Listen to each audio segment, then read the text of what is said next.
Without fasting and praying, you will not make it. Kuna watu wengi wanaomba kazi. Kuna watu wengi wanaomba biashara. Wanaomba pesa. Na wanamuomba Mungu.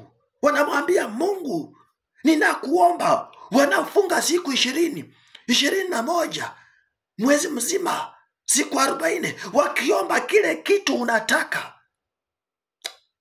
Wewe unafikiria ni wangapi wanataka kazi? Ni wengi.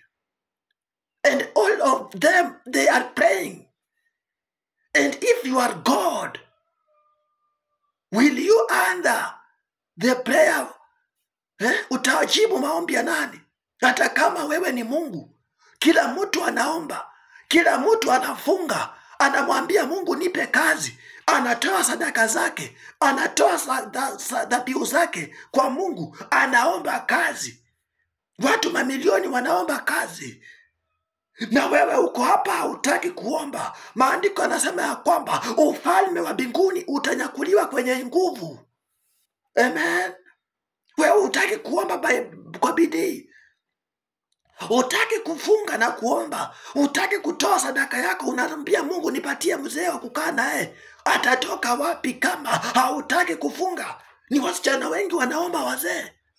Amen. But you are not praying. You don't have the time with God. And if you are God, ungejibu maombi ya nani? Nasema Mungu siku hizi hanisikiangi. Ni kwa sababu haujachukua hatua ya imani. Maandiko yanasema kwamba kutoka siku za Yohana Mbatizaji mpaka wakati wa sasa, ufalme wa mbinguni watakao unyakuwa ni wenye nguvu, wale ambao wanasimama na kumaanisha na kusema ya kwamba I will make it no matter what, no matter the challenge that I am passing through, but I am going to make it. Na unasimama by force, by fire, and the Lord himself akiwa kule mbinguni ataweza kukufanikisha na ataweza kukuwezesha kukupeleka hatua ile nyingine. Bwana apewe sifa. Kuna watu mmezaliwa kwenu amwendangi mahali, kwenu amuole wangu. You have the battle to fight.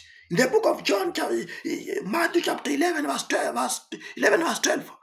Inasema kwamba ufalme wa mbinguni watakao unyakuwa ni wenye nguvu. Simama kwa nguvu unyakuwa ufalme wa mbinguni. Simama kwa nguvu uweze kusimama, uweze kunyakua baraka zako, uweze kusimama katika pengo ili maisha yako yabadilike, ili ndoa yako ibadilike, ili biashara yako ibadilike. Stand by faith and you will make it. Stand by faith and you will succeed.